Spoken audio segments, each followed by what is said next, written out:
The wedding hall glittered with golden chandeliers, each crystal shard catching the soft amber light and scattering it across the room like fragments of a dream. Silk drapes flowed like waterfalls against the ivory walls, and 1,000 white roses lined the aisle, filling the air with the faint sweetness of petals kissed by the morning sun. The guests, politicians, business moguls, and celebrities, moved in graceful clusters, murmuring in hushed tones, sipping champagne. It was the kind of wedding that could shut down an entire street in Lagos, the kind of event where half the country watched live on TV. At the center of it all stood Adanna, the bride, tall, elegant, wrapped in a gown dripping with pearls and crystals. She was marrying Chief Okezie, a billionaire oil magnate in his 60s. To most, it looked like the perfect arrangement: wealth, power, prestige. But beneath the glamour, there were whispers. Whispers that Adanna was marrying for money.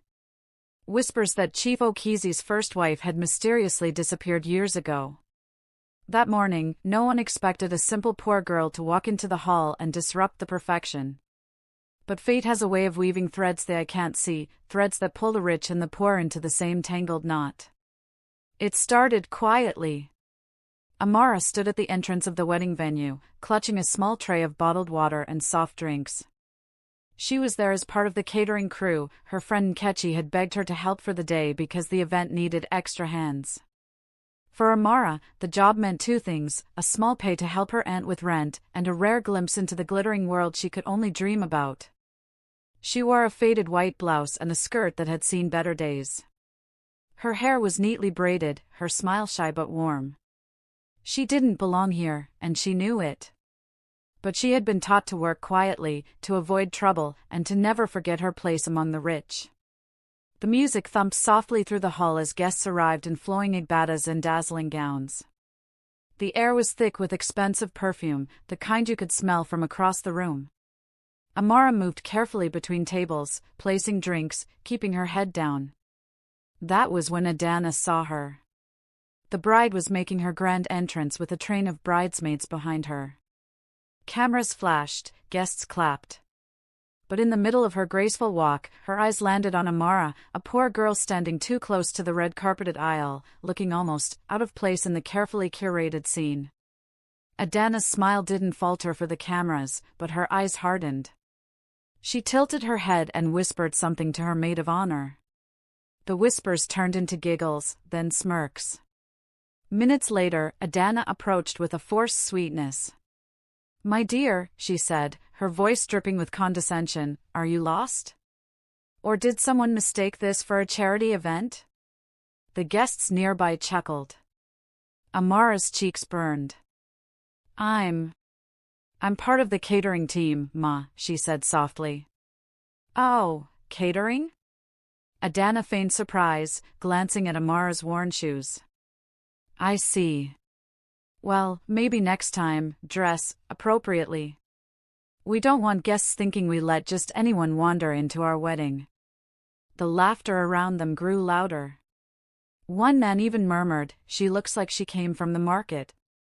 Amara wanted to disappear into the floor. But before she could step away, Adanna leaned closer and whispered, "Stay away from the front. This is a high-class event, not your village square." The humiliation was sharp and public. Amara swallowed her pride, bowed her head, and moved toward the back. But as she turned, she caught the eye of one man across the hall, Chief Okezie himself. He had been watching. For a split second, his expression shifted, confusion, then something else. His champagne glass trembled slightly before he regained composure. He didn't say a word, but his gaze followed her every movement until she disappeared behind the catering station. The reception went on. Adanna basked in the attention, her laughter ringing through the hall. But Chief Okezie's mind wasn't entirely there. He kept glancing toward the back, toward the girl who had just been humiliated in front of everyone. He couldn't shake the feeling. There was something about her, her face, her eyes. Something that tugged at an old memory he had buried deep. Years ago, before the wealth and political connections, before Adanna, there had been another life. A small rented flat, a young wife named Chika, and a baby girl with the brightest smile.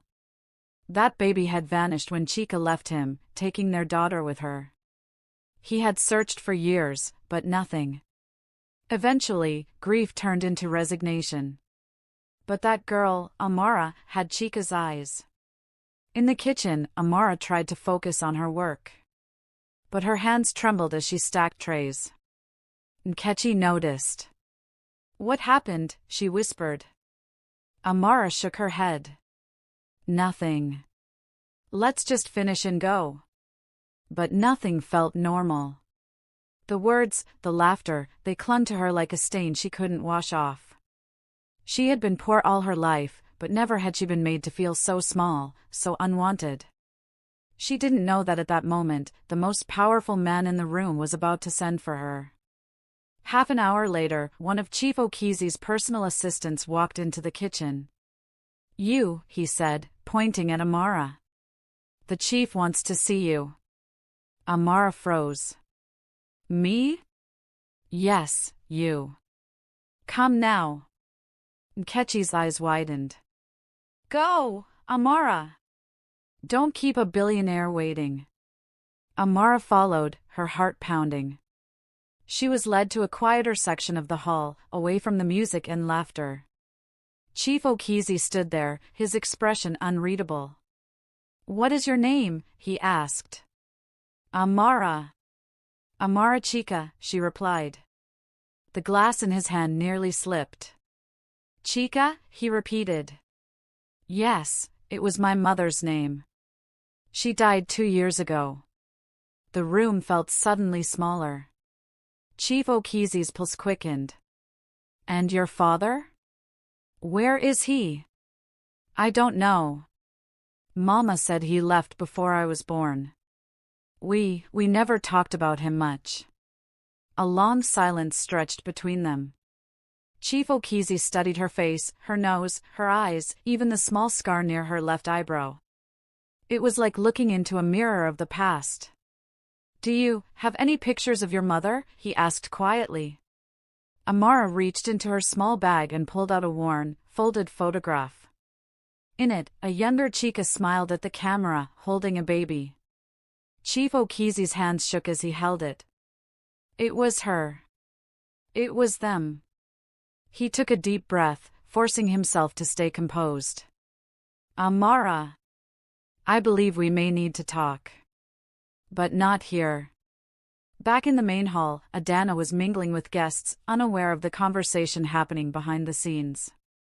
But fate has a cruel sense of timing. One of the groomsmen approached her and whispered, "The chief has been talking to that catering girl for a long time. People are starting to notice." Adanna's smile froze. "Which girl?" "The one from earlier. The poor one you told off." Her stomach twisted. She tried to laugh it off, but jealousy bubbled beneath her skin. Who was that girl, and why was her new husband paying her so much attention? The wedding continued, but the atmosphere had shifted. Chief Okizi kept stealing moments to glance at Amara. Adanna kept noticing. And Amara, she was torn between confusion and fear. When the event ended and guests began to leave, Chief Okizi approached Amara quietly. "Meet me tomorrow at the Palms shopping complex," he said. "No uniform. Just come as yourself. Please." Amara hesitated. "Why?" "Because," he said softly, "I think I might be your father." Her breath caught in her throat. That night, Amara barely slept. Memories of her late mother swirled in her mind, her warnings about men, her silence about her father, the way she would avoid certain questions.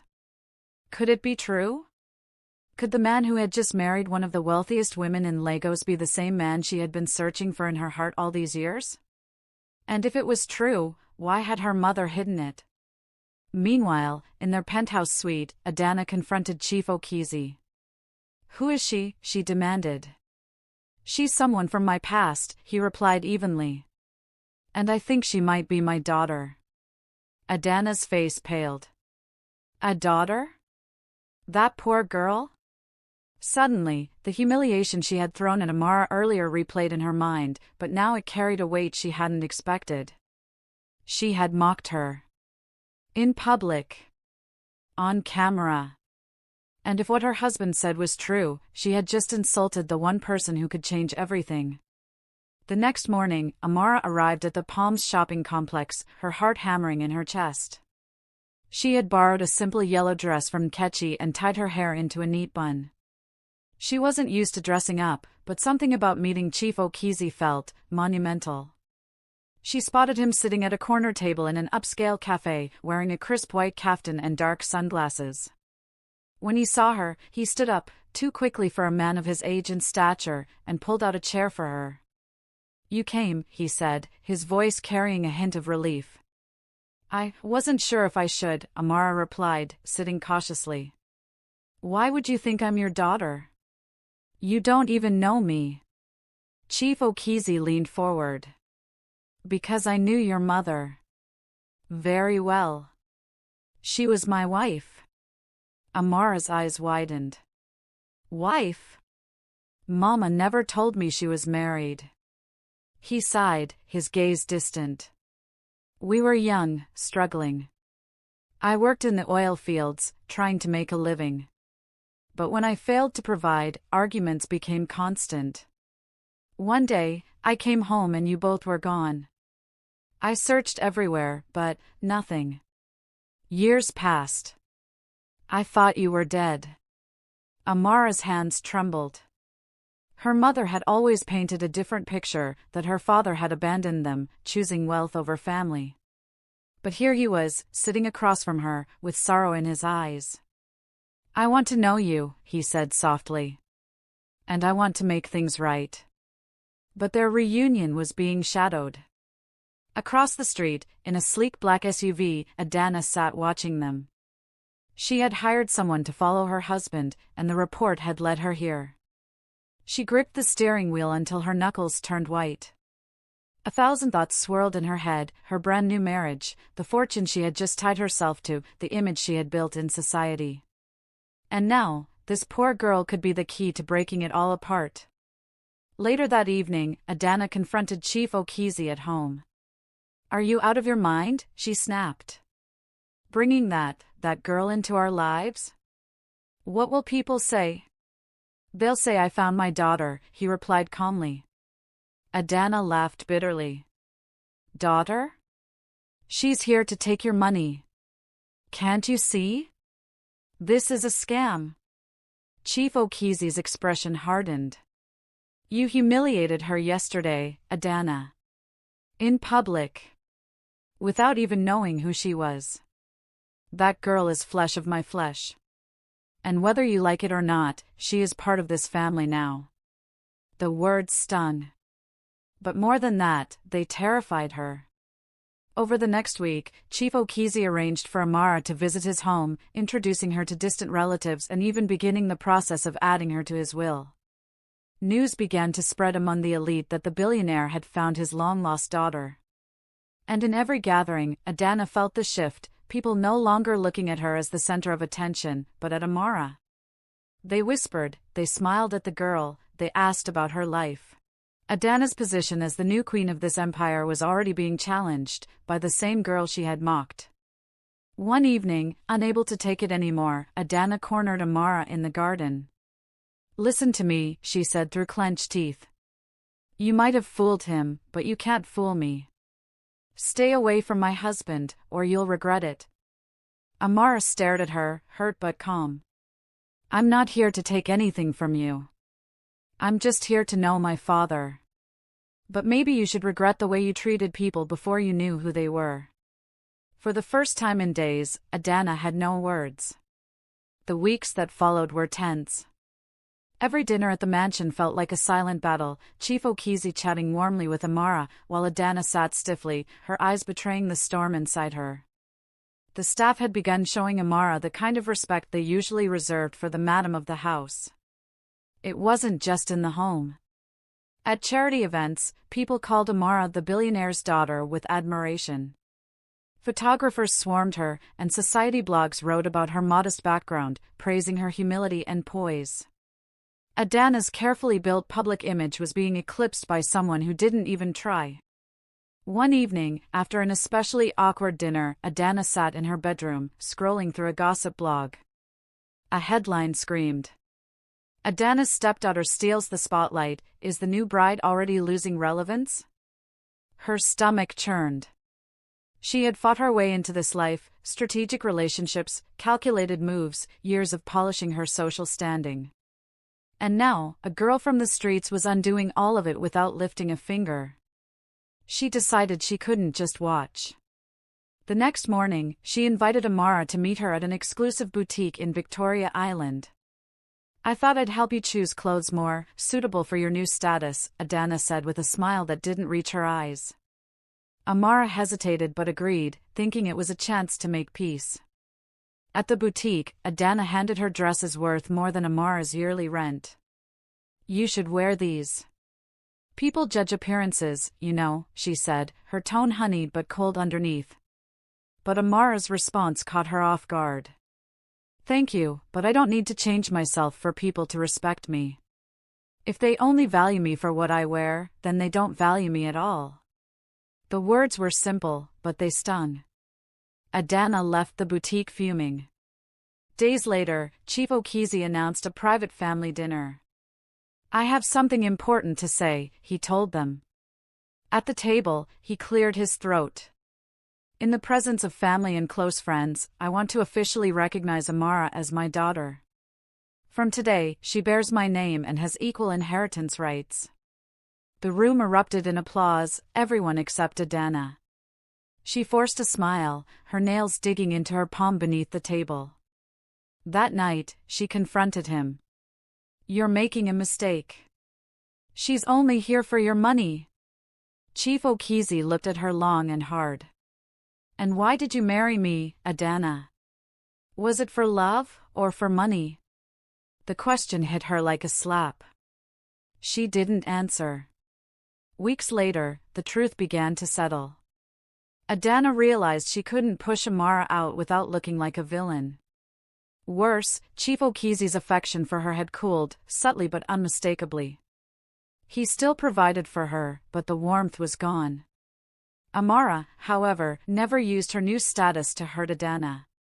She remained respectful, visiting her father often but never overstepping boundaries. One day, while passing Adanna in the garden, she paused. "You know," Amara said gently, "if you had treated me with kindness that day at your wedding, things could have been different between us. You might have gained a sister instead of an enemy." Adanna said nothing, but the words stayed with her. Life went on. The society's fascination with the poor girl-turned-billionaire's daughter eventually faded, but the relationship between the two women remained tense. And yet, Adanna learned something the hard way: you never know who you're speaking to, and you never know the path life will take.